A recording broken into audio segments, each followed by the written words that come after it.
Karena akhirnya kami para nakes pun juga merasakan dicela, ya, disingkirkan, atau istilahnya sempat dijadikan bahan bulan-bulanan, dirasangi jangan deket-deket sama nakes karena nanti akan membuat menular atau membawa virus dan sebagainya.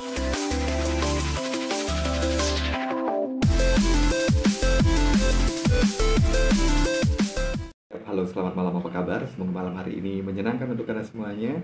Dan malam hari ini agak berbeda. Kalau biasanya Trialog itu saya syutingnya siang, ini malam hari karena satu orang yang akan saya ajak ngobrol ini juga bisanya ketemu malam hari. Dia satu orang yang berada di Semarang, terus kemudian biasanya bantu saya kalau kebetulan pas cari dana, terus kemudian butuh, Mbak tolong dong dijualkan kaos, langsung dia akan jalan untuk menjualkan kaos. Tapi malam hari ini kita nggak ada jualan. Kita akan ngobrol tentang profesinya dia yang dekat sekali dengan pandemi saat ini di COVID-19. Dia adalah seorang perawat di salah satu rumah sakit di Semarang. Kita akan ngobrolin bagaimana sih pengalaman dia menjadi perawat di situasi seperti sekarang ini. Saya perkenalkan untuk Anda ada Mbak Nugraha Dina. Nah, akhirnya ini dia yang sudah tadi saya ceritakan, satu orang teman saya. Ini malam hari ini, hai Mbak Dina, apa kabar? Sehat, Frater, luar biasa. Saya sudah bisa senyum-senyum dan sudah bisa pasang muka yang baik ya sepertinya. Benar. Mbak Dina ini selalu seger loh kalau ketemu dengan kita tuh selalu bahagia. Apalagi kalau misalnya, itu yang tadi saya ceritakan di depan, kalau misalnya saya minta tolong buat, Mbak ini baru ini ya, agak golek dana ngedol kaos deh, wah langsung. Tapi kita nggak mau promo kaos malam hari ini, seperti yang saya ceritakan, kita akan ngobrol tentang bagaimana Mbak Dina ini sebagai perawat gitu ya Mbak ya, di salah satu rumah sakit, nanti di COVID ini seperti apa sih, apa yang dirasakan, mungkin ini juga bisa menjadi masukan teman-teman di rumah, dan mungkin juga buat pengalaman juga buat teman-teman perawat yang lainnya, karena kayaknya juga banyak teman-teman perawat yang nonton Trialog. Nah Mbak Dina, selamat datang di Trialog. Ini Trialog, dialognya Dre Christian. Terima kasih sudah diundang ya. Saya yang terima kasih meluangkan waktu, dan ini demi Mbak Dina. Biasanya kalau saya syuting kayak gini tuh selalu siang. Ini demi Mbak Dina, kita malam hari ya Mbak ya. Pagi bekerja. Siang kami selalu ada evaluasi, Frater. Kami selalu ada meeting. Benar. Lalu siang itu kami ada hal-hal yang harus kami persiapkan untuk besok. Nah itu jadi saya rasa kalau siang akan lebih menguras waktu dan pasti muka saya pasti sudah kuyung.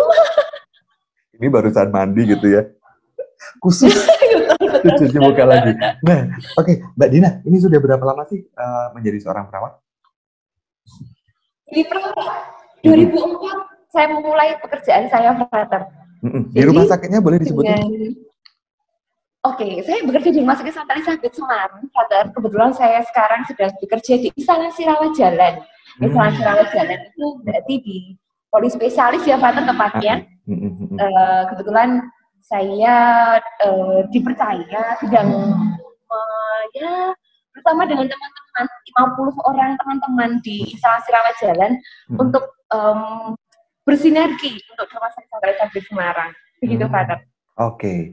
Nah, Mbak Din, ini kan sudah dari 2004 menjadi seorang perawat, dan sekarang ketemu dengan situasi yang luar biasa ini, pandemi COVID-19, dan juga pasti Rumah Sakit Elizabeth juga ikut salah satu yang menjadi tempat gitu ya untuk periksa, dan pasti ya namanya rumah sakit ya.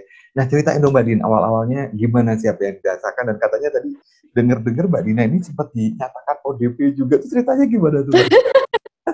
Coba. Baik, Frater. Oke. Sedikit cerita ya, Frater. Kami di ketika ada COVID di Wuhan, kami sebenarnya sudah tahu ya bagaimana nanti virus ini akan berjalan.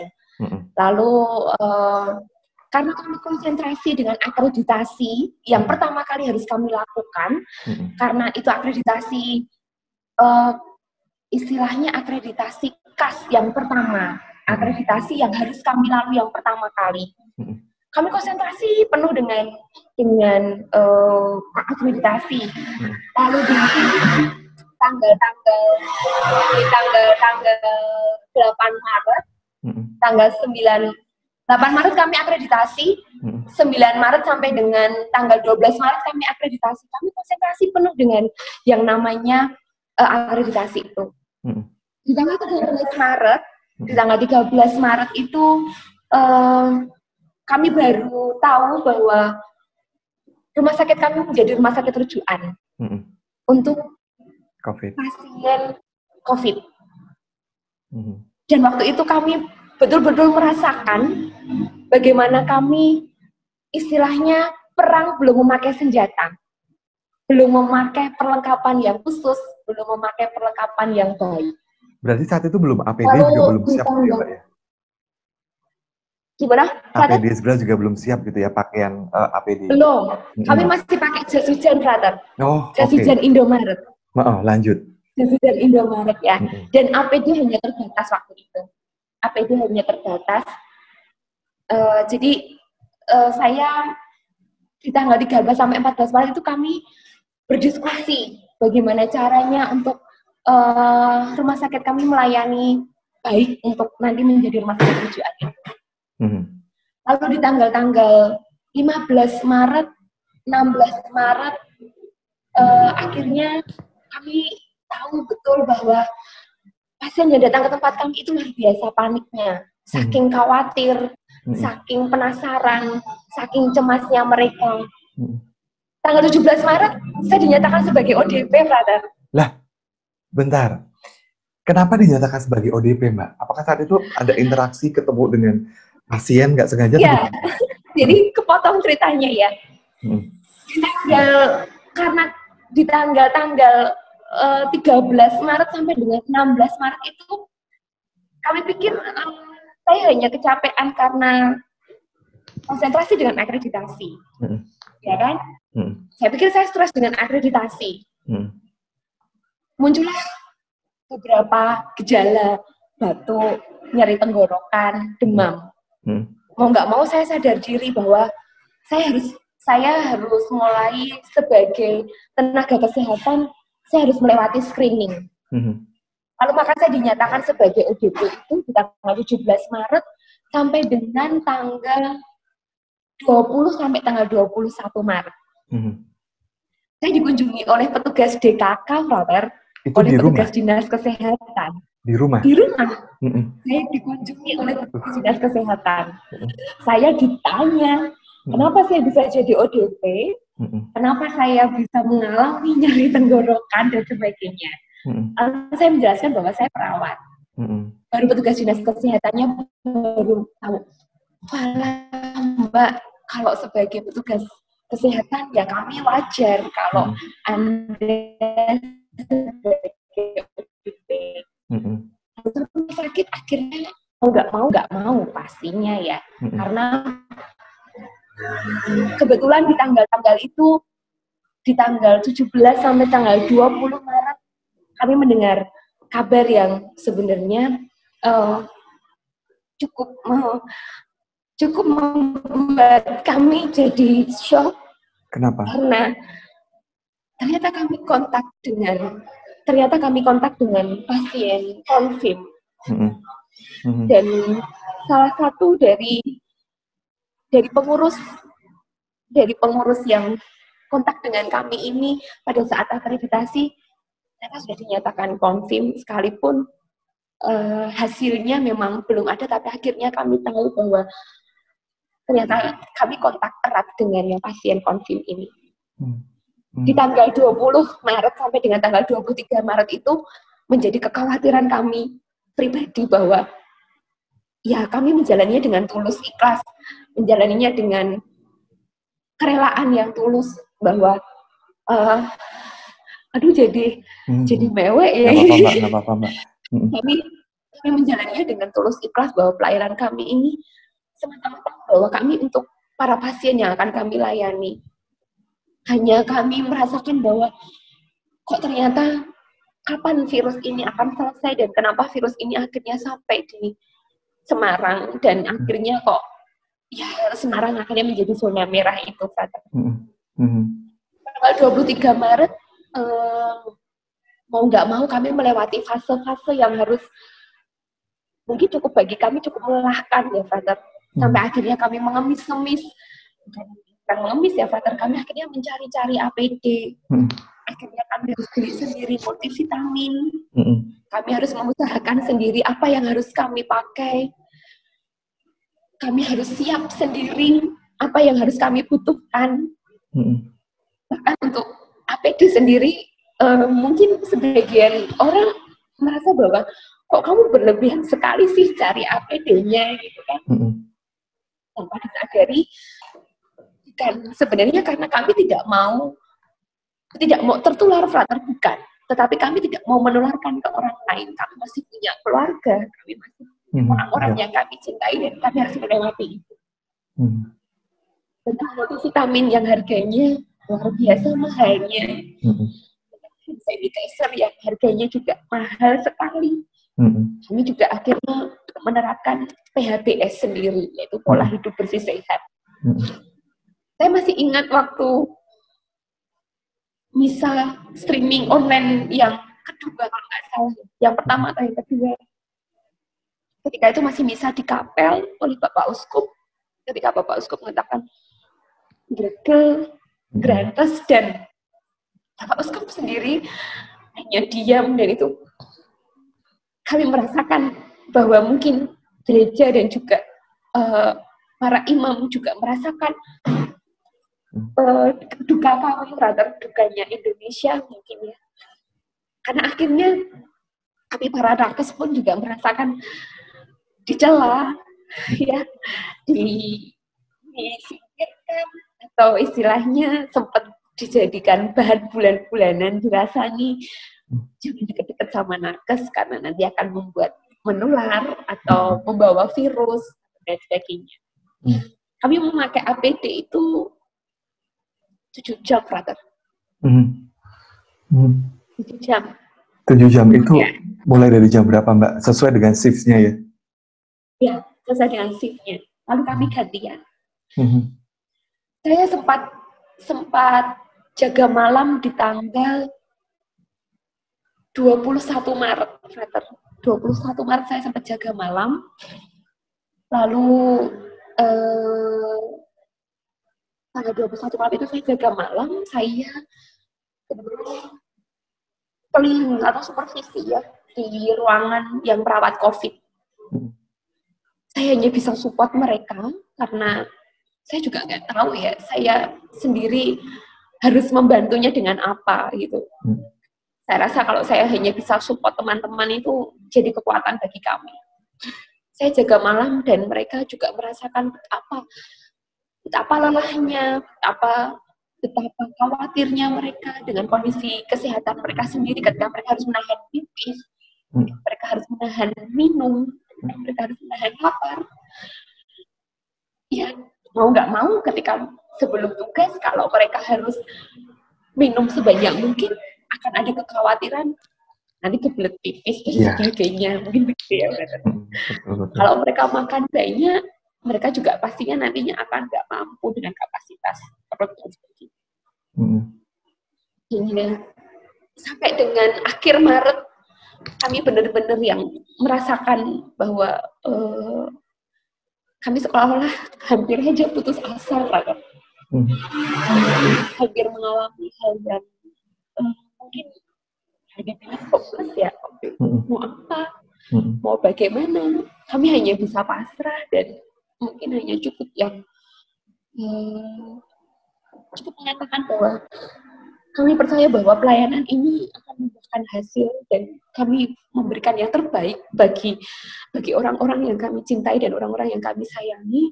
Bahkan untuk para pasien yang datang di tempat kami memberikan yang terbaik. Karena kami memang sih ya sempat ada berita jangan ke rumah sakit dulu kalau memang tidak penting dan sebagainya.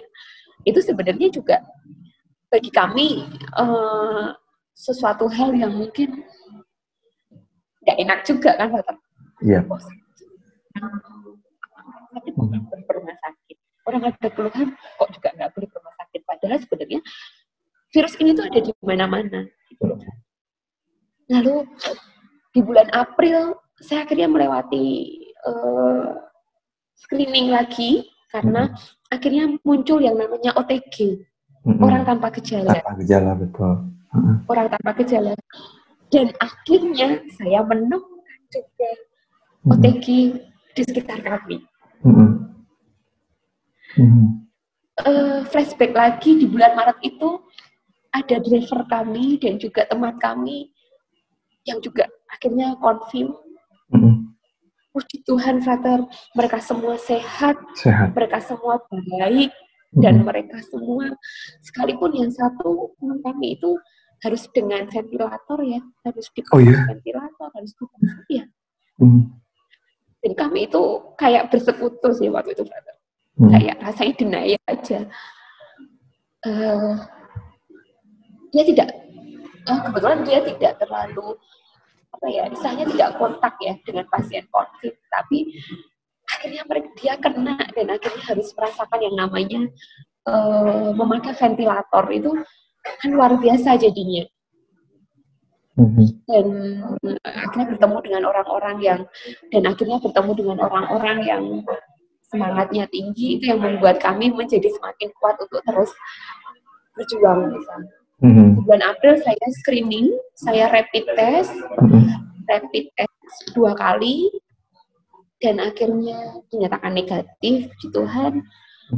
Terus di akhir itu kami juga harus merasakan bahwa ya rumah sakit kami harus mengalami yang misalnya pasang surut ya, juga merasakan. Maka akhirnya saya membuat pelayanan untuk para imam dengan video call. Alhamdulillah. Yang terakhir Romo Bismoko, saya udah nyebut ya. Yang terakhir Romo Bismoko, video call ke dokter yang akan melayani Romo Bismoko dengan beberapa keluhan. Lalu kemarin Romo Andre, Romo Korea, Romo Sekretaris. Dan salah satunya kami dengan fasilitasnya fasilitas seperti itu, Pak. Untuk di bulan Mei sebenarnya pasien COVID sudah baik sih, Pak. Sudah dicanangkan, kita harus berdamai, kita harus apa istilahnya, new normal ya. Ya, Mbak Dina. Mbak Din, kalau tadi kan sudah baik-baik gitu ya. Mbak Din, kalau boleh tahu mungkin satu-satu ya tadi tentang APD tadi pertama. APD itu sebenarnya teman-teman perawat itu harus memakai berapa lapis sih, Mbak? Kalau nggak salah ada 7 jam. 7 jam terus 7 jam sampai 8 jam. Lapisannya lapisannya 2 sampai 3, Frater. 2 sampai 3. Lapisannya gitu ya? 2 sampai 3. Dan itu rumah sakit Elizabeth pada saat itu sampai untuk pada akhirnya memiliki dan mempunyai support banyak APD itu butuh waktu berapa lama, Mbak?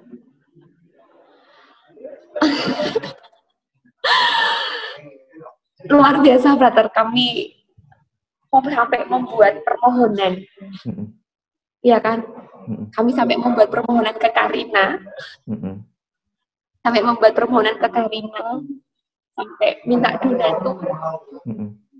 Sampai minta donatur ke beberapa tempat.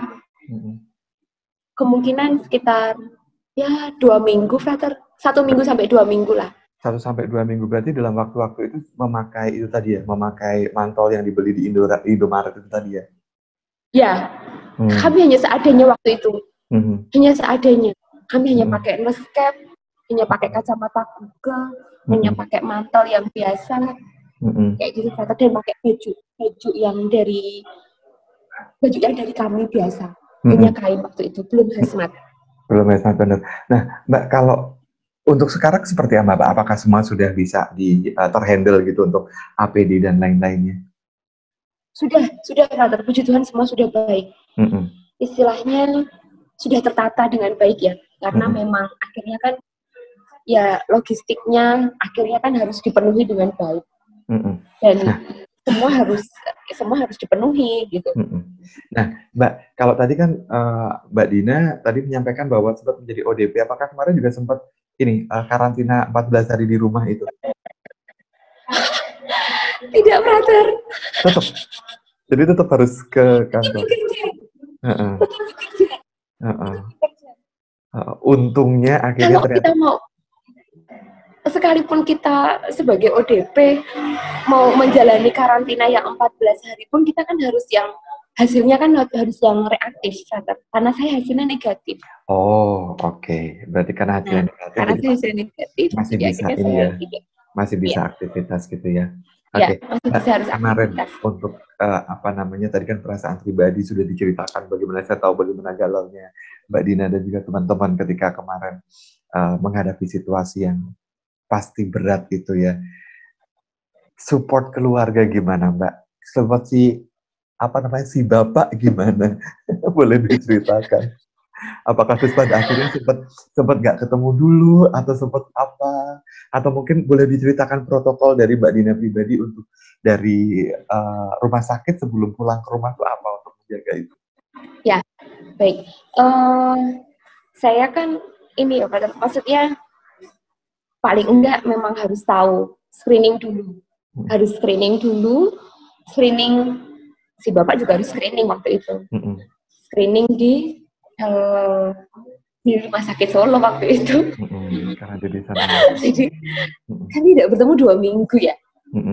Ada.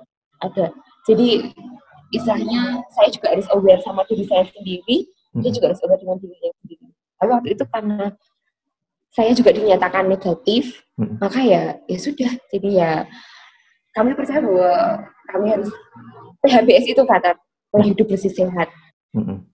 Kan proteinnya tinggi, kami multivitamin juga harus kami gencar ya dengan seperti itu saja. Iya, jadi memang paling tidak jaga kondisi, sempat jaga jarak juga dengan suami gitu ya untuk ini. Mbak, boleh diceritakan Mbak tadi protokol? Saya nggak pulang ke Jogja loh. Oh iya toh? Saya nggak pulang ke Jogja loh. Sama, saya juga nggak pulang ke rumah. Mbak, Maret, April, Mei, 3 bulan. Sama, saya juga 3 bulan nggak pulang. Berarti tetap ya. Jadi ya, saling mendukung Mbak. Saling mendukung. Mbak, kalau boleh diceritain Mbak, yang tadi mungkin teman-teman perawat punya protokol sendiri gimana membersihkan diri ketika sebelum pulang ke rumah biar orang-orang tahu bahwa perawat juga menjaga diri. Jadi kami setiap selesai jam dinas, setelah pakai nurse cap, setelah pakai perlengkapan APD itu, kami mandi, Frater. Kami mandi dan keramas. Lalu kami harus istirahat dulu di tempat kami ini, di sekitar kantor ini, tapi di tempat lain itu selama kurang lebih 30 menit sampai 45 menit. 35 menit sampai 40 menit kami harus istirahat, kami makan, kami minum 30 sampai 45 menit. Yang pasti kami harus mandi itu ya, Frater. Kami mandi. Lalu di tempat kami ada yang namanya pengendalian infeksi, pencegahan pengendalian infeksi. Karena di rawat jalan kami menjadi zona kuning, karena dibedakan zona-zonanya, maka zona kuning. Terus akhirnya kami ini, misalnya kalau kami hanya cukup mandi, cukup keramas saja mungkin cukup. Jadi semua tenaga kesehatan, semua para dokter dan semua staf rumah sakit setelah selesai bekerja mereka harus mandi dan keramas di rumah sakit. Lalu mereka harus istirahat di tempat yang sudah disediakan selama 30 menit. Dan itu memang ada dari teman-teman kami tidak boleh pulang. Termasuk saya juga nggak boleh pulang, Frater. Maka saya istirahat di rumah sakit itu ada 2 hari ada. Jadi setiap habis tugas. Rumah sakit memang menyediakan untuk itu ya. Nah, rumah sakit kami menyediakan, Frater. Rumah sakit kami menyediakan asrama untuk tinggal sementara waktu bila memang memungkinkan tenaga kesehatan mengalami kelelahan.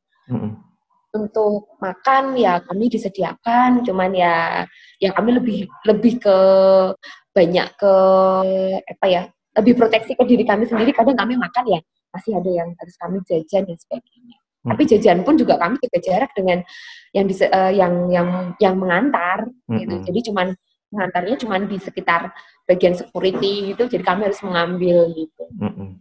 Lalu untuk beberapa pasien yang kami jemput itu kadang kami ada jemputan pasien ambulan ya, Frater.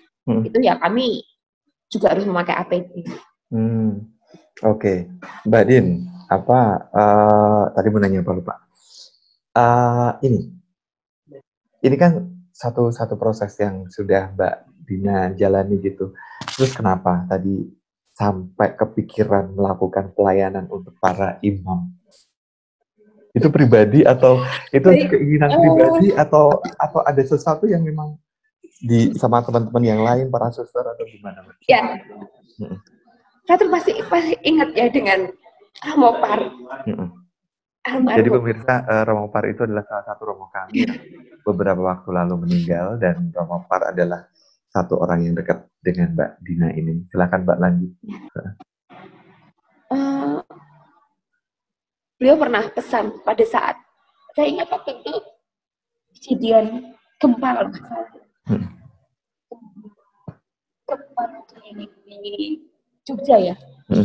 2006. Gempa di Jogja waktu itu. Waktu beliau masih di Lampersari. Atau beliau masih di Lampersari. Pesannya cukup singkat sih waktu itu, hanya bilang nek iji iso nulungi wong sing butuhke, yo nek iso ditulungi. Seperti itu. Ya itu sifatnya sebenarnya. Nah, lalu saya merasa bahwa para imam itu kan menjadi suatu menjadi misalnya tulang punggung gereja ya. Tulang punggung gereja, bagaimana cara mereka tetap harus sehat, bagaimana caranya mereka juga harus berdamai, mungkin berdamai dengan dirinya sendiri dan mungkin juga berdamai dengan lingkungan sekitar. Yang awal-awalnya mereka sering harus bertemu dengan banyak orang, berinteraksi dengan orang, tapi akhirnya mereka tidak harus berinteraksi dengan orang, pasti juga mereka mengalami hal yang tidak enak. Tapi waktu itu ngobrol dengan dokter. Waktu itu dokter Doni yang ada di rumah sakit Elizabeth. Dokter, bisa nggak sih kalau Romo ini nggak datang ke Semarang, lalu bertemu dengan video call, boleh nggak? Boleh sekali. Toh juga mereka sudah kenal dan sudah tahu. Secara pribadi memang menjadi suatu kekhawatiran sih pada waktu itu. Saya hanya bisa melayani di rumah sakit untuk para pasien yang datang ke tempat kami. Salah satunya rumah sakit Elizabeth itu kan melayani para tamu ilahi yang datang ke tempat kami.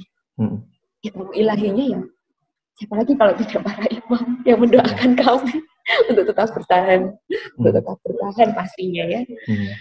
Bagaimana Bapak Uskup, bagaimana para imam, bagaimana frater juga mungkin setiap bisa selalu mendoakan, kami, selalu berdoa untuk kami. Ya, itu bagi saya menjadi bukan imbal balik, bukan sifat, tapi jadi kesadaran saya sendiri untuk terus melayani para imam yang di Uskupan Agung Semarang selama masih saya bisa. Itu sifat.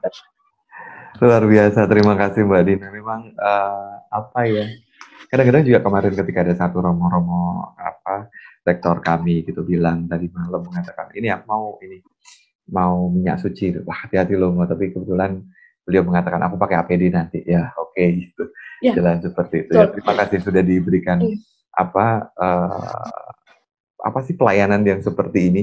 Dan mungkin kalau yang di rumah pengen tahu kok kenapa kami dekat dengan Elizabeth, karena memang rekanan kami ketika para frater atau para romo terutama gerah sakit itu, kami akan kalau ke Semarang itu ke Elizabeth, kalau di Jogja itu kami ke Panti Rapih gitu. Jadi saya mengucapkan selamat malam, mengucapkan terima kasih untuk semua perawat, para dokter, direksi, para suster di kedua rumah sakit ini. Luar biasa. Terima kasih untuk kalian yang selalu stay at home.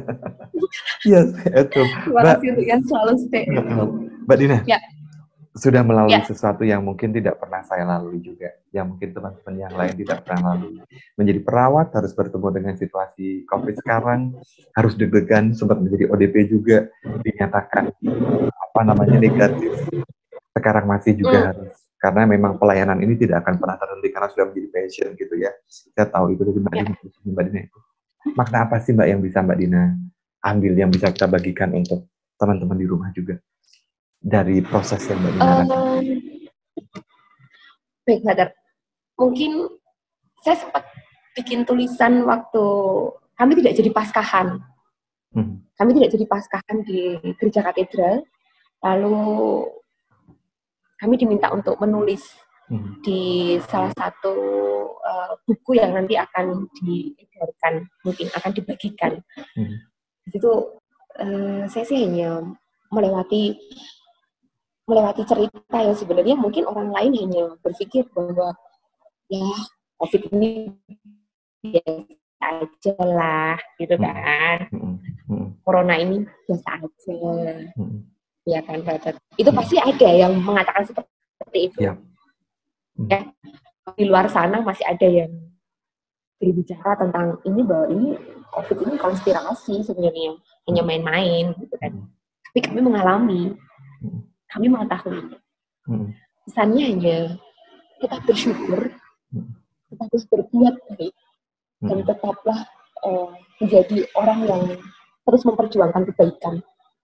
Pastinya itu akan sulit, tapi kalau kita terus yang namanya berjuang untuk kebaikan dan melayani pelayanan kita tetap komitmen dengan pelayanan kita, komitmen dengan apa yang sudah kita pegang, ya Tuhan akan dilewatinya juga dengan baik kok. Dan saya sedang melewati proses-proses itu dengan baik. Saya bertemu dengan orang-orang baik, bertemu di lingkungan yang baik, bertemu dengan proses yang baik, dan akhirnya juga saya mendapatkan hal yang baik pula dari hal-hal yang seperti ini. Dan dukungan dari keluarga itu sangat penting. Setiap hari saya harus di WA ibu saya, kemudian mengatakan, "Duk, sehat." Ibu mertua saya juga selalu mengatakan, "Duk, sehat." Beberapa imam cukup WA pagi-pagi hari di 5:30 pagi. Ada beberapa imam yang selalu WA saya hanya mengatakan, "Dina sehat ya."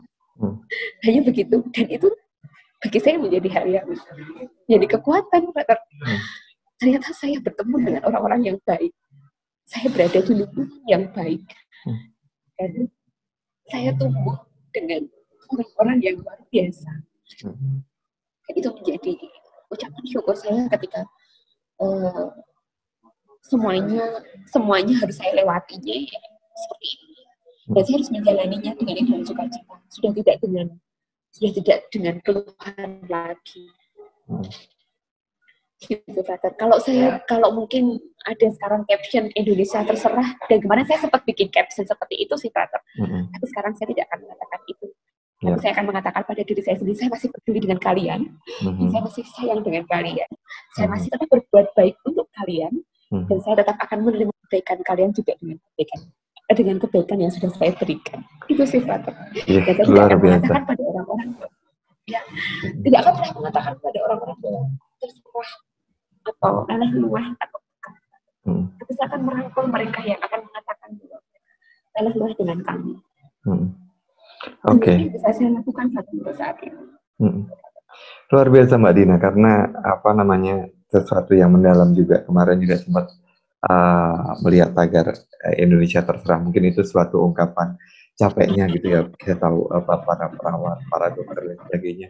Dan sebenarnya profesi Mbak Dina ini juga untuk keluarga saya dekat, karena om saya, bule saya, sepupu saya, kakak ipar saya, itu semuanya bekerja di rumah sakit.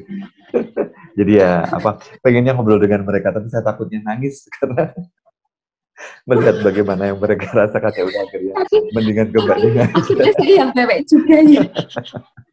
Iya, Mbak Dina. Saya mewek juga ya.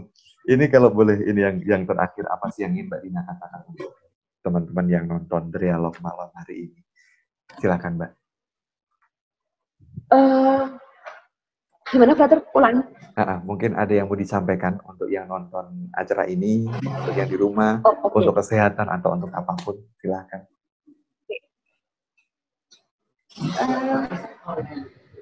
Saya hanya pastikan bahwa semua yang kita lewati, semua yang sudah kita lalui, semua apa yang kita kerjakan dengan baik, percaya bahwa Tuhan masih tetap ada bersama dengan kita. dan pastikan bahwa jiwa kita, pikiran kita juga sehat. Kalau sehat, kita juga tetap sehat. Banyak hal di luar sana mungkin orang akan berpikir, ya apa juga terserah. Lalu sudah nggak ada itu lagi ternyata. Saat ini sudah nggak ada itu lagi.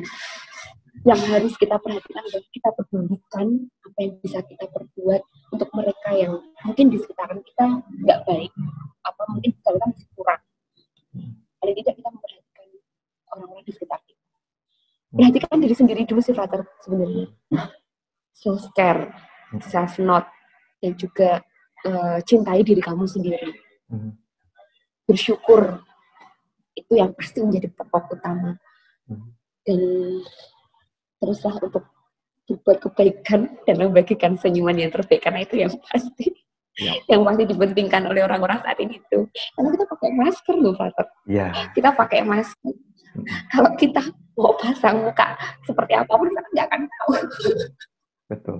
Kalau tidak kita masih punya mata yang untuk mengatakan hati kita seperti apa ya. Ketika kita pakai masker, kita tersenyum, saya yakin mata kita akan mengatakan itu.